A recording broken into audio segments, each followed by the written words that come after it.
그러니까 쉽게 말해서 지금 S&P 500 차트 모양 가지고 이제 같은 그림 찾기를 한 거예요. 그러니까 최근에 지금 현재 미국 주식의 흐름하고 가장 비슷한 흐름이 언젠가를 찾아본 거지. 찾아봤더니 그때가 언제냐면 1980년부터 82년 때까지가 21년부터 지금까지하고 똑같습니다. 그냥 포개져요. 포개집니다. 제가 뭐 여담인데 제가 이제 그 군에서 이제 행정병 이제 저산병이었거든요. 근데 옆에 이제 행정부처가 하나 있었는데 거기에 정말 골 때리는 하사관이 있었습니다. 그러니까 이제 그 행정병이니까 워드를 잘해야 되잖아요. 그러니까 그 신병이 오면 뭐 어리버리 하지 않습니까? 예. 그래서 이제 제일 많이 하는 게 군 양식을 주면서 똑같이 쳐라. 이렇게 하는 거죠.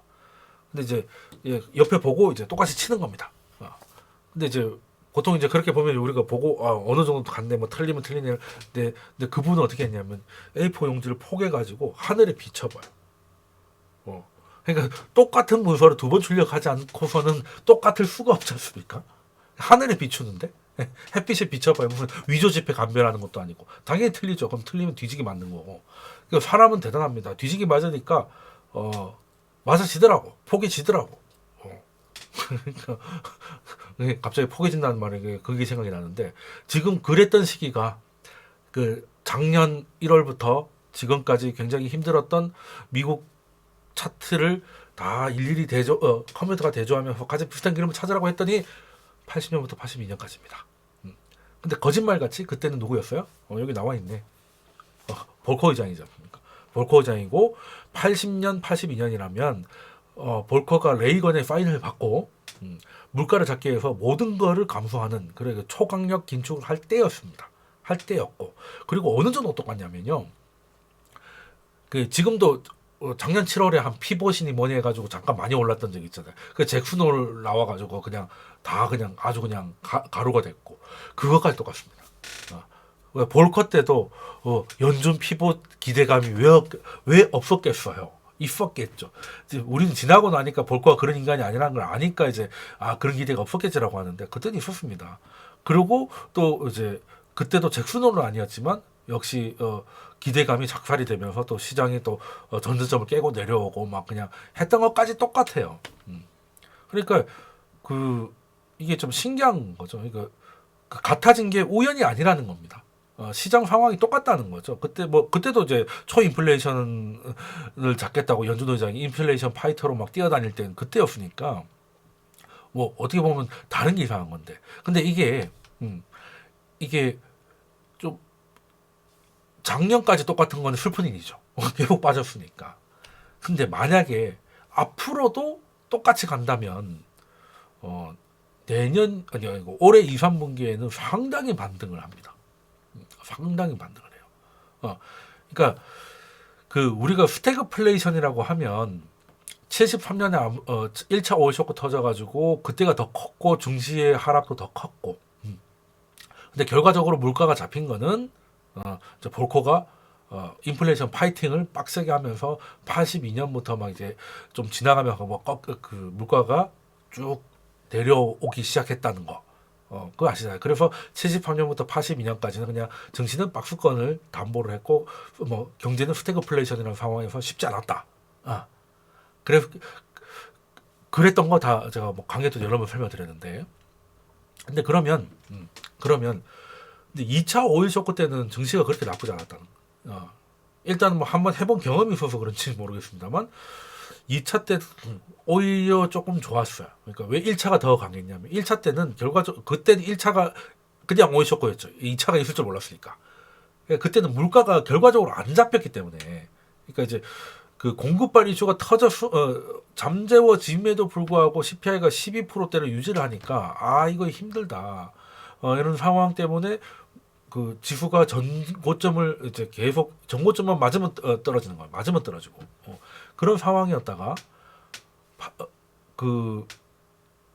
그걸 반란했던 게 82년 이후인데 그게 어떻게 가능했냐면 그때 증시가 73년 전고점을 회복하고 뚫고 올라갔을 때 어떤 일이 있었느냐가 우리한테 지금 중요한 거잖아요. 그죠? 연준이 피봇해야 그렇게 됐을까? 이제 볼커가 우리 물가 다 잡았으니까 이제 금리를 인하로 가겠다라고 해서 73년 고점을 뚫고 올라가느냐? 아닙니다. 피봇은 한참 후에 나왔어요. 심지어 그 볼커는 통화량을 기준으로 하겠다고 이제 그 통화 정책의 목표를 바꾼 적이 있는데 그게 84년 돼야 그만하겠다고 해요. 그러니까 실질적인 피봇은 그쯤 가야 됩니다. 근데 피봇이 실질적인 피봇이 일어나기 2, 3년 전에 이미 정신 날아가기 시작한 거거든. 근데 그 기폭제가 뭐냐? 박스 상단을 뚫고 새로운 상승장으로 들어갈 수 있었던 그 90년대 그 상승장을 열 수 있었던 그 동력이 뭐였냐? 지금 우리는 다 연준의 피봇이라고 생각하는데 아닙니다. 그냥 물가가 잡히니까. 물가 잡혔으니까. 그러니까 연준 의장이 인플레이션 파이팅을 하니까 시장이 힘들잖아요. 근데 인플레이션 없으면 파이팅할 상대가 없잖아. 그러니까 이제 피봇은 시간 문제라는 거죠. 그래서 제가 좀 전에 물가와 고용이 서로 다른 방향을 보이고 물가는 내려가는데 고용은 버티고 있어가지고 물가를 중심으로 하면 연준이 뭐 인하 아니라고 해도 이제 그 떨어진 물가 때문에 연준의 입김이 떨어질 것이라서 어느 정도 시장 돌아갈 것이다라는 게 이제 저와 긍정론자들의 입장인 것이고 고용이 뭐 그대로 버티고 있기 때문에 피봇을 못할 것이고 피봇 못하면 이제 증시는 쉽지 않을 것이다라는 게 비관론자인데 지금 82년 기억을 돌아보면 피봇까지 안 해도 돼요. 피봇까지 안 해도 돼. 주식시장의 특징이 뭡니까? 미리 움직인다는 거.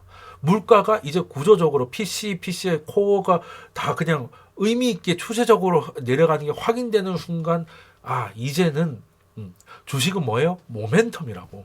물론 그때도 위에서 내려오고 있었기 때문에 물가 수준이 굉장히 높았습니다.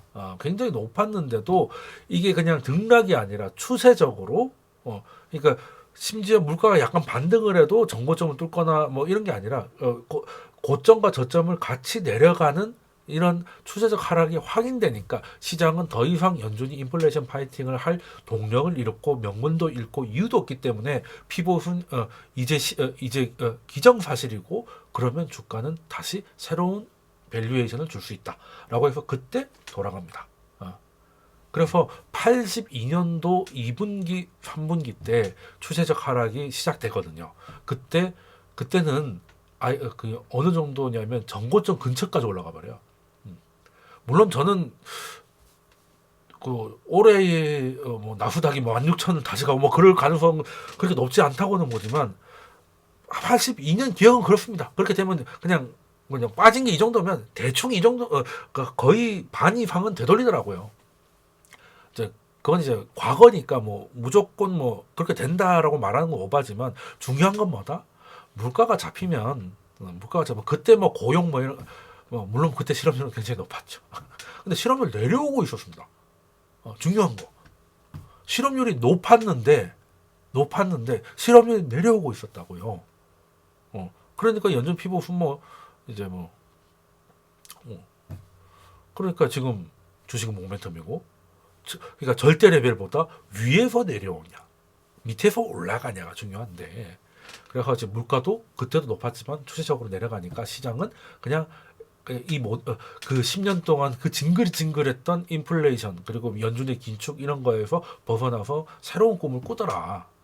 근데 만약에 올해 물가가 내려갈 확률이 올라갈 확률보다 훨씬 높은데 그러면 이제 꼭 그렇게 된다고 정해놓고 생각하기는 위험하지만 그 가능성을 절대 무시하면 안 된다라는 거죠. 근데 그럼에도 불구하고 연준이 계속 뭐 긴축으로 가겠다고 하는 거는 연준이 똑같은 실수를 두 번 하는 겁니다. 두 번 하는 거예요. 일단은 뭐 이 모든 게 만약에 지금 물가가 일정도 뭐 최고 고점 9.1까지 나오지 않았다면 지금 파월이나 연준이 이렇게 세게 얘기할 수 있었을 겁니다. 이 모든 건 이 연준한테 모든 힘과 명분과 이유와 정당성을 주는 것은 높은 물가예요. 근데 이게 빠진다는 거는 아무리 고용 가지고 항변을 한다 한들 동력이 빠질 것이다 라고 보는 것이고 근데 설사 만약에 연준이 진짜 고용을 가지고 끝까지 버틴다 라고 하면 인플레는 일시적이라고 했다가 뒤늦게 쌩 난리를 치는 이 실수를 한 번 더 할 것이다. 왜?